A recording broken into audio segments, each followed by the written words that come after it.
Hello everyone, welcome back to your YouTube channel Hill Junction Bihar. हाजिर हूँ दोस्तों एक बार पुनः से नए वीडियो के साथ। जैसा कि आपको पता है कि हर छोटी बड़ी अपडेट आप तक लगातार पहुंचाने की मेरी कोशिश रहती है और बहुत सारे अभ्यर्थियों का कमेंट्स आ रहा था कि सर इस तरीके का एक वीडियो बनाएं जिससे जो है कि हमें पता चल पाए कि क्या कटअप वगैरह होगा, किस तरीके से मेरिट लिस्ट वगैरह जो है, कैसे मेगा सूची वो जो है निकलेगी। तो मैंने सोचा कि एक वीडियो आप सभी के लिए कुछ हेल्पफुल हो जाए, जिससे आपको जानकारी जो है दी जा सके। उसके रिगार्डिंग वीडियो आप सभी के बीच में शेयर कर रहा हूँ। तो पूरी जानकारी आप सभी वीडियो में लास्ट तक बने रहेंगे, तभी देख पाएंगे, समझ पाएंगे, इसलिए वीडियो में लास्ट तक बने रहें। और जो लोग नए जुड़े हैं उनसे आग्रह है कि नीचे लाल कलर के बटन को दबा के चैनल को सब्सक्राइब कर लीजिए और बगल में लगा बेल आइकन जो है उसको भी प्रेस कर दीजिए कि कोई भी वीडियो अपडेट करो तो उसका नोटिफिकेशन आप तक सबसे पहले पहुंच सके।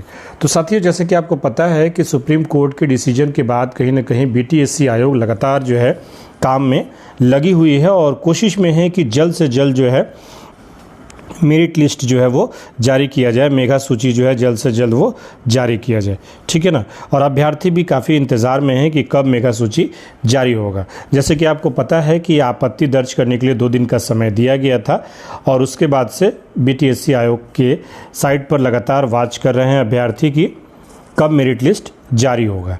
तो आपको मैं बताऊं कि किस कैटेगरी में कितना कट ऑफ हो सकता है और मेरिट लिस्ट कब तक जारी हो सकती है। तो आयोग अपना लगातार काम कर रहा है, मेरिट लिस्ट कभी भी जारी हो सकती है, ठीक है ना।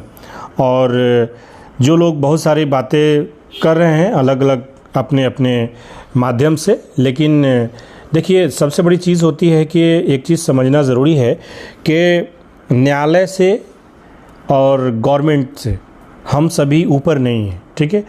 नियम से सभी चलते हैं, हम लोग संवैधानिक लोग हैं, सभी संविधान को मानने वाले हैं, लेकिन जो न्यायालय ने बोला है या फिर गवर्नमेंट जो करेगी उसी को मानना है और आगे उसी को करने की कोशिश करनी है। हाँ, ये बात अलग होती है कि अगर कुछ जो है कि उसमें संशोधन होता है या कुछ त्रुटियां हो जाती है तो आपका दायित्व है, आपका ये अधिकार है कि आप उसको अपनी बात के माध्यम से रख सकते हैं। तो ये मामला काफ़ी दिनों से चल रहा है, आपको पता है, और सुप्रीम कोर्ट ने कहीं ना कहीं ये कहा है कि आप मेरिट लिस्ट जारी कर सकते हैं। क्वालिफाइड जो 2023 नियमानुकूल के अभ्यर्थी हैं जिन्होंने एग्ज़ाम पास किया है उसके अकॉर्डिंग आप लिस्ट को जारी कीजिए। तो अब देखिए कैटेगरी वाइज अगर हम बात करें तो आपको मिनिमम जो होगा वो, अगर आप कैटेगरी में आते हैं, ठीक है, जैसे कि आपका ओबीसी कैटेगरी है या फिर ईडब्ल्यूएस कैटेगरी है या फिर अदर जो भी कैटेगरी है ईबीसी वगैरह है, तो उसमें मिनिमम ज़्यादा से ज़्यादा आप देखिएगा तो 32 मार्क्स हम लोग मिनिमम कटअप लेकर के चलते हैं, ठीक है। तो अगर 32 मार्क्स है तो उनका भी उम्मीद है 99% के उनका सिलेक्शन हो जाए, ठीक है। मैं 99% इस वजह से कह रहा हूँ कि 1% सभी कैटेगरी के लिए बात कर रहा हूँ, 1% हो सकता है कि कुछ कमी रह गई हो आपको डॉक्यूमेंटेशन में, जिसकी वजह से आपको डिस्क्वालीफाई किया जा सकता है। देखिए यहाँ पर जो नियम है उसके हिसाब से आपको केवल परीक्षा पास करना, मैं फिर से बता रहा हूँ, केवल क्वालिफाई होना डैट मीन्स कि परीक्षा पास करना ही नहीं होता है, ठीक है। आपको सेकेंडरी जो डॉक्यूमेंट्स वेरिफिकेशन आपने करवाया है वहाँ भी अगर आपकी कुछ कमी रहती है, त्रुटि रहती है, तो आपको डिस्क्वालीफाई किया जा सकता है और आपकी बहाली नहीं होगी, ठीक है। उस कमी की वजह से आप जो है छट सकते हैं या बहाली से बाहर हो सकते हैं। जैसे कि आपको चेक लिस्ट मिला होगा और उसमें वो रिमार्क्स लिखा होगा, तो अगर आपने आपत्ति दर्ज करते समय उसे फुलफिल कर दिया है तो विभाग आयोग के द्वारा जो है उसे सबमिट मान करके और फिर आगे की प्रक्रिया की जाएगी। लेकिन आपको त्रुटि है और आप साफ तौर से उसको मानते हैं, है ना, क्योंकि गवर्नमेंट आयोग ने आपको समय भी दिया कि आप आपत्ति दर्ज कीजिए, अगर आपने नहीं किया है तो ये गलती आपकी है, ठीक है। अब उसमें बहुत सारी चीज़ें हैं जिसमें नॉन क्रीमी लेयर एनसीएल है, कास्ट सर्टिफिकेट है, निवास सर्टिफिकेट है। बहुत सारे ऐसे अभ्यर्थी भी हैं जिनका जो है कि कुछ डॉक्यूमेंट्री कमी होने की वजह से उनको जनरल कैटेगरी में रख दिया गया है, ठीक है। तो अगर आपका नंबर उस लेवल का होता है जो जनरल कैटेगरी के कटअप में आता है, ठीक है, क्योंकि मैक्सिमम हम लोग 50 प्लस मान के चलते हैं जो है कि कटअप को, मिनिमम 32 और मैक्सिमम 50 प्लस।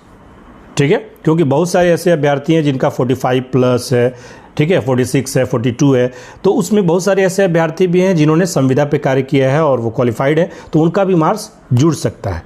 ठीक है ना, तो मैक्सिमम हम लोग 50 प्लस मतलब लेके चलते हैं। तो 50 प्लस में क्या 55 तक 56 तक जनरल लेकर के हम लोग चलते हैं, और मिनिमम जो है 32 हम लोग लेकर के इस जो है कि मेरिट लिस्ट को या कट ऑफ को लेकर के चलते हैं कि इस लेवल पे हो सकता है। ठीक है, ये कंफर्म नहीं है क्योंकि मेरा भी ये अनुमानित किया हुआ कट ऑफ है, तो इसलिए फाइनली जो लिस्ट आएगा उसी के हिसाब से हम लोग देख सकते हैं। लेकिन मैं अनुमान कर रहा हूँ कि 32 मिनिमम मान सकते हैं हम सभी।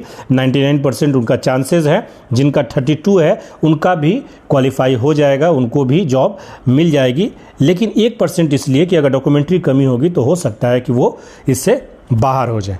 ठीक है, और मैक्सिमम हम लोग जनरल कैटेगरी में लेके चलते हैं तो 50 प्लस लेकर के चलते हैं विथ डॉक्यूमेंटेशन। ठीक है, अगर आपको 50 प्लस भी मार्क्स है और डॉक्यूमेंटेशन में कुछ कमी है तो भी आप जो है बाहर हो सकते हैं। तो आशा करता हूं कि आप सभी समझे होंगे, क्योंकि ये बहुत दिनों से इस तरीके का कमेंट आ रहा था कि सर इस तरीके का एक वीडियो बनाएं। ठीक है ना, तो सभी इंतज़ार करें कि मेगा लिस्ट कब जारी होता है, मेगा सूची कब जारी होती है, मेरिट लिस्ट कब आपको मिलता है। और एक अनुमानित लिस्ट है, जो कि अनुमानित एक आंकड़ा है जो कि मैंने आपके सामने रखा है। बाकी आप सभी के पास चेकलिस्ट होगा, जिन लोगों ने काउंसलिंग करवाई है उसमें सारी चीज़ें लिखी होगी। अगर आपके पास चेकलिस्ट है, आपने कास्ट सर्टिफिकेट जमा नहीं किया है, तो उसमें ये चीज़ लिखी होगी कि आपको जनरल कैटेगरी में मान्य किया जाएगा। लेकिन जनरल कैटेगरी में मान्य कब होगा, आप कब फाइट कीजिएगा, जब आपका नंबर उतना होगा तब आप क्वालिफाइड माने जाएंगे, अन्यथा आप बाहर हो सकते हैं। ठीक है, तो मिनिमम 32 हम लोग लेकर के चलते हैं कि 32 पर 32 नंबर भी अगर जिनका आया है वो हो सकता है कि उनका जॉब जो है एक सीट कन्फर्म हो जाए। ठीक है, तो इसलिए जो 8000 से अधिक संख्या है उसमें ये कंफर्म नहीं है कि सभी का ही हो जाएगा, जो लोग क्वालिफाइड है सभी का हो जाएगा, ऐसा नहीं है। ठीक है, हो सकता है कि डॉक्यूमेंट्स में कुछ कमी की वजह से भी आप बाहर हो सकते हैं। ठीक है, लेकिन अगर सभी ने डॉक्यूमेंट्स को पूरा कर दिया है तो फिर सभी का जॉब निश्चित है एक तरीके से। और आप सभी मेगा सूची का इंतज़ार करें, बहुत जल्द ही मेगा सूची आप सभी को आयोग के साइट पर देखने को मिलेगी। तो आशा करता हूँ कि मेरी जानकारी आप सभी अच्छे से समझे होंगे। किसी तरह कोई त्रुटि रह गई हो या बोलने में कुछ गलती हो गई हो तो उसे क्षमा कीजिएगा। मिलूंगा नेक्स्ट वीडियो में, तब तक के लिए धन्यवाद।